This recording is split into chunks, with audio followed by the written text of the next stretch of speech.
Hello everyone, welcome back to our YouTube channel my exam study. दोस्तों, आज का जो हमारा टॉपिक है रीजनिंग में वो है कोडिंग डिकोडिंग।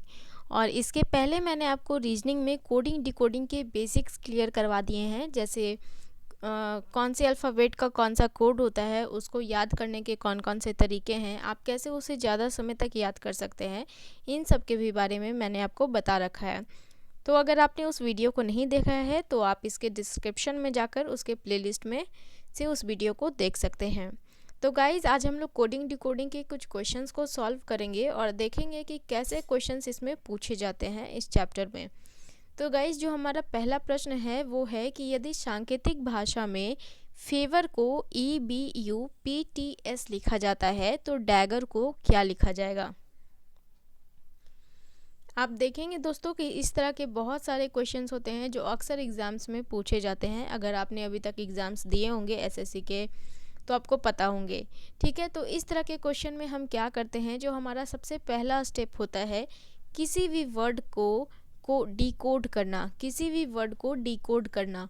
और डिकोड हम लोग कैसे करते हैं, जो वर्ड है उसके लेटर को हम लोग देखते हैं और देखते हैं कि उसका कोड क्या होगा। तो यहाँ पे मैंने पहले से ही सबके कोड लिख रखे हैं, जैसा कि आप देख सकते हैं। यदि आपको याद नहीं है तो आप इसके ज़रिए याद भी कर सकते हैं, और नहीं तो आप मेरे साथ इसे साथ साथ दोहरा भी सकते हैं। तो दोस्तों, F का जो कोड होता है वो होता है 6, A का कोड होता है 1, B का कोड होता है 22, O का कोड होता है 15, U का कोड होता है 21 और R का कोड होता है 18। तो इस तरह से हम लोगों ने कोड कर लिया है।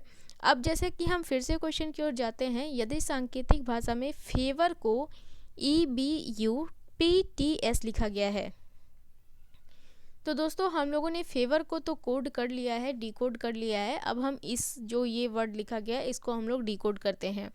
तो E का जो कोड होता है वो होता है 5, B का 2, U का 21, P का 16, T का 20 और S का 19।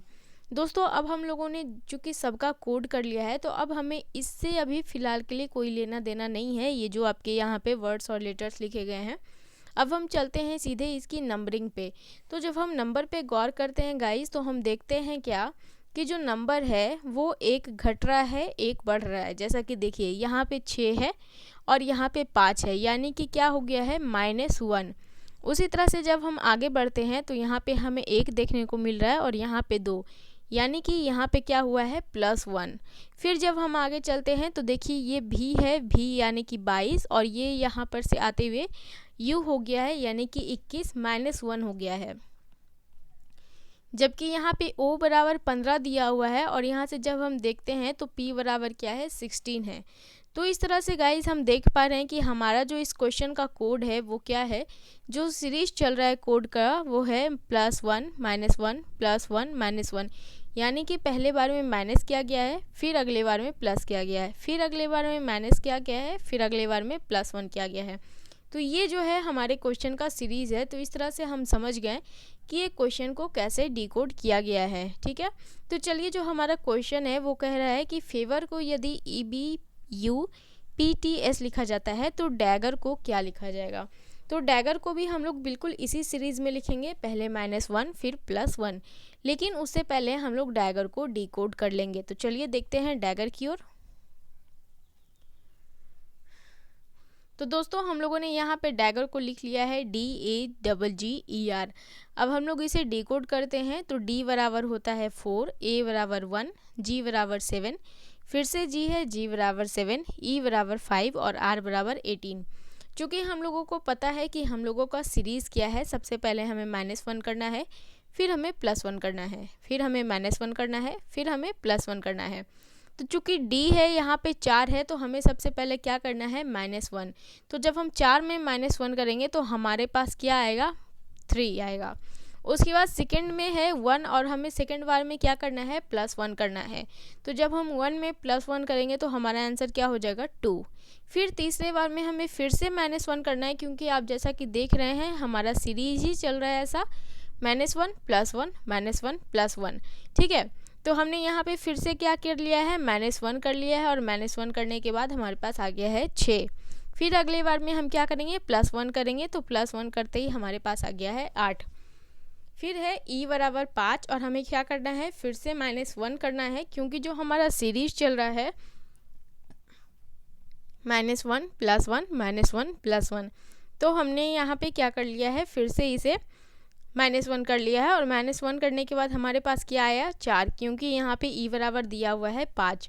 और फिर है लास्ट में r बराबर 18 और इसे हमें करना है +1, और जैसे ही हमने इसे +1 कर लिया हमारे पास आ गया है 19। तो दोस्तों यदि आप लोगों ने अल्फ़ाबेट्स के नंबर को याद किया होगा कि कौन से नंबर पे कौन सा कोड आता है, तो आपको अब ये इजीली बन जाएगा। तो जैसा कि 3 बराबर C होता है, 2 बराबर B, 6 बराबर F, 8 बराबर H, D बराबर 4 और 19 बराबर S। तो हमारा जो आंसर आया है वो अब हमारा आंसर आ गया है CBFHDS। यानी कि जब फेवर को लिखा जाएगा EBUPTS, तो डैगर को क्या लिखा जाएगा, CBFHDS। तो ये हमारा इस प्रश्न का आंसर हो गया। चलिए दोस्तों चलते हैं दूसरे क्वेश्चन की ओर। तो गाइज यहाँ पे हमारा सेकंड क्वेश्चन आ गया है। क्वेश्चन कह रहा है यदि कार्डिक को BYOCZ लिखा जाता है तो नेशन को क्या लिखा जाएगा। तो दोस्तों इसके पहले ही मैंने आपको बताया है कि जब भी हम कोडिंग डिकोडिंग के क्वेश्चंस को सॉल्व करते हैं तो सबसे पहले हमारा जो वर्ड दिया गया है या लेटर दिया गया है हम उसे डिकोड करते हैं, और उसका तरीका मैंने आपको पहले ही बता रखा है। जैसे कि देखिए यहाँ पे जो वर्ड है वो है कार्डिक और इसे डिकोड किया गया है इस फॉर्म में BYOCZ और Z।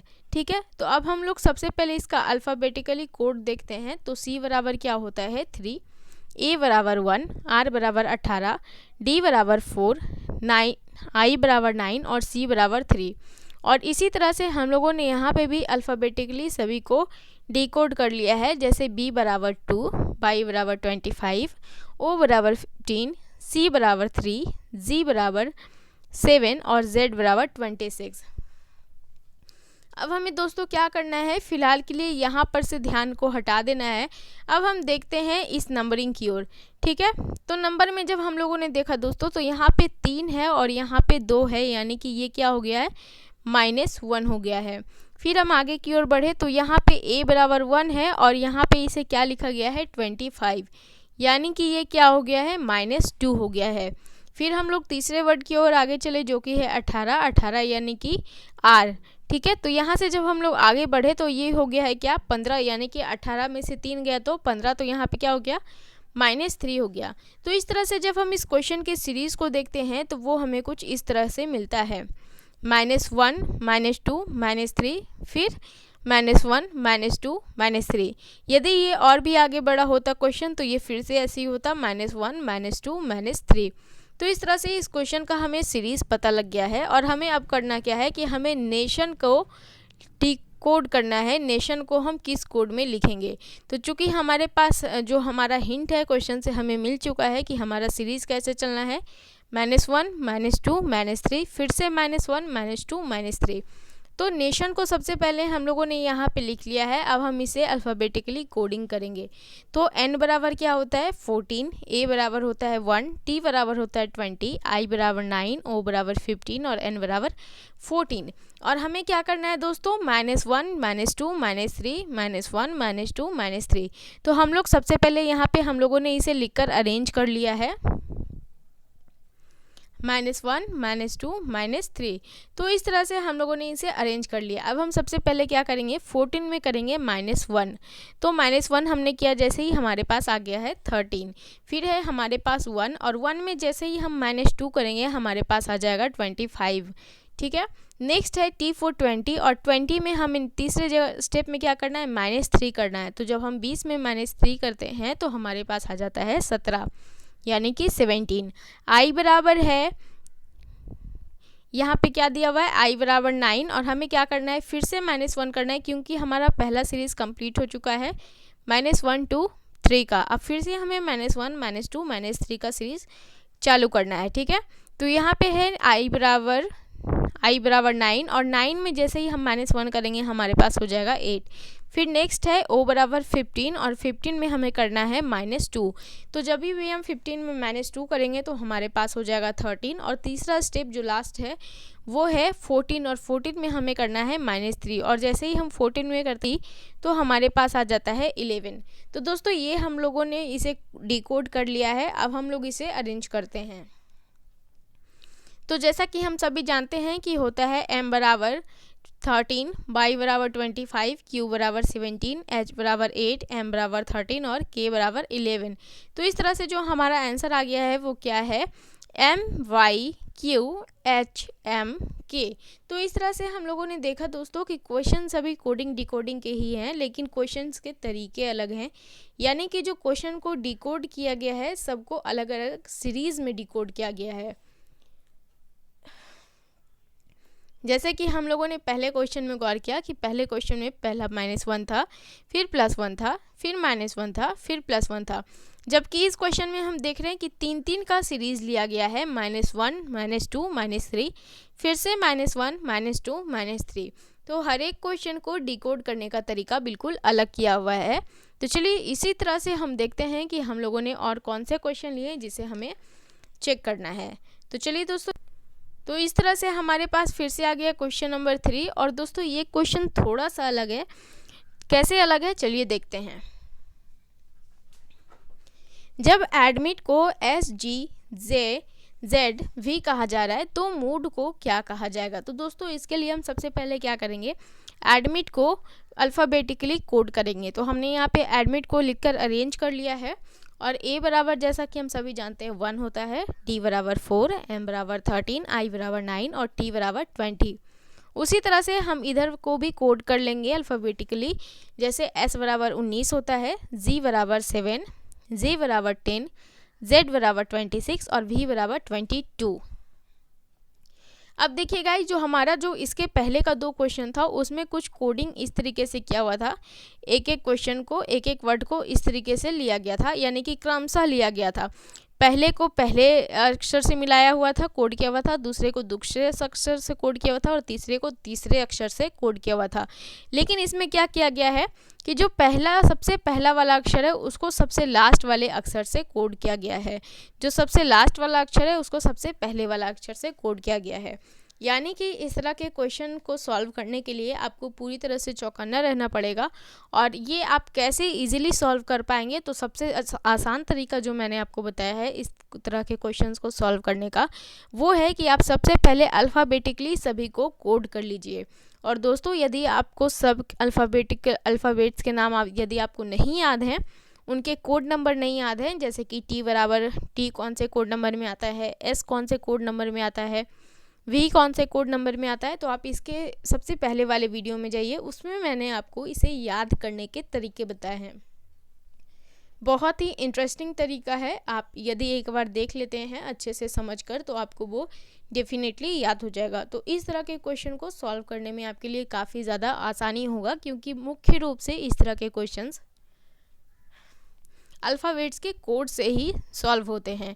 तो दोस्तों इस तरह से जब हम लोगों ने इसे अरेंज कर लिया तो हम देख रहे हैं कि a बराबर 1 है और b बराबर 22। तो ये क्या हो रहा है, -5 हो रहा है, ठीक है। d बराबर 4 है और z बराबर है 26। तो d में जब हम -4 कर रहे हैं तो हमारे पास क्या हो जा रहा है, 26 हो जा रहा है। और फिर यहाँ पे क्या है, 13, ठीक है। और यहाँ पे है j बराबर 10। तो 13 में हम कितना माइनस करेंगे कि 10 हो जाएगा, तो -3 करेंगे। फिर है i बराबर 9 और g बराबर 7। तो इस तरह से क्लियरली हमें पता चल रहा है कि इस 9 में से 7 को लिखा गया है -2 करके। तो यहाँ पे इसे कैसे कोड किया गया, -2 करके। और t बराबर है 20, s बराबर है 90। तो यहाँ पे भी क्लियरली पता चल रहा है कि ये -1 किया गया। तो इस क्वेश्चन का जो हमें सीरीज़ कुछ मिला है गाइस, वो इस तरीके से है, -1, -2, -3, -4, -5। तो इस तरीके से हमारे पास ये सीरीज़ मिल रहा है। और क्वेश्चन को कहाँ से कोड करना शुरू किया गया है, यहाँ से। यानी कि -1 हम कहाँ से स्टार्ट करेंगे, यहाँ से, ठीक है। दाएं अक्षर के इकाई अंक से हम लोग इसे कोड करना शुरू करेंगे। तो हमारे पास जो क्वेश्चन दिया गया है वो क्या है, मूड। तो हम लोगों ने इसे सबसे पहले अल्फ़ाबेटिकली कोड कर लिया, जैसे m बराबर 13, o बराबर 15, o बराबर 15 और d बराबर 4। और हम लोगों को कहाँ से कोड करना स्टार्ट करना है, सबसे दाहिने ओर से। तो d बराबर है 4 और हमें 4 में कोड करने के लिए क्या करना है, -1 करना है। तो जैसे ही हम लोगों ने 4 में -1 किया, हमारे पास आ गया है 3 और 3 बराबर क्या होता है, c। फिर है o बराबर है 15 और हमारा नेक्स्ट स्टेप क्या होगा कि हमें करना है -2। जैसे ही हम लोग 15 में -2 करेंगे, हमारे पास 13 आ जाएगा और 13 का कोड क्या होता है, 13 होता है, m। ठीक है, फिर है क्या, फिर हमें करना है नेक्स्ट स्टेप में -3 और यहाँ पे हमारा दो क्वेश्चन है वो है 15। तो 15 में जब हम करेंगे -3 तो हमारे पास आ जाएगा 12 और 12 का कोड होता है l। और लास्ट वाला जो हमारा है वो है 13, इसमें हमें करना है -4। और जैसे ही हम 13 में -4 करेंगे तो हमारे पास हो जाएगा 9 और 9 का कोड क्या होता है, i। तो इस तरह से हमारा आंसर आ गया है CMLI। तो ये है हमारा आंसर मूड का। तो दोस्तों ये थे कोडिंग डिकोडिंग के कुछ क्वेश्चंस देख करके आप लोगों को क्लियर हो गए होंगे कि किस तरीके से क्वेश्चंस पूछे जाते हैं। भले ही अल्फ़ाबेट्स के कोड पे बेस्ड होते हैं, लेकिन क्वेश्चंस के तरीके अलग होते हैं। कोड करने के और डिकोड करने के सीरीज़ बिल्कुल अलग अलग होते हैं हर एक क्वेश्चन में। तो गाइज़, यदि आपको ये वीडियो पसंद आया हो तो इसे अपने दोस्तों के साथ ज़रूर शेयर करें और हमारे यूट्यूब चैनल को सब्सक्राइब करें। वीडियो देखने के लिए बहुत बहुत शुक्रिया दोस्तों, थैंक यू सो मच।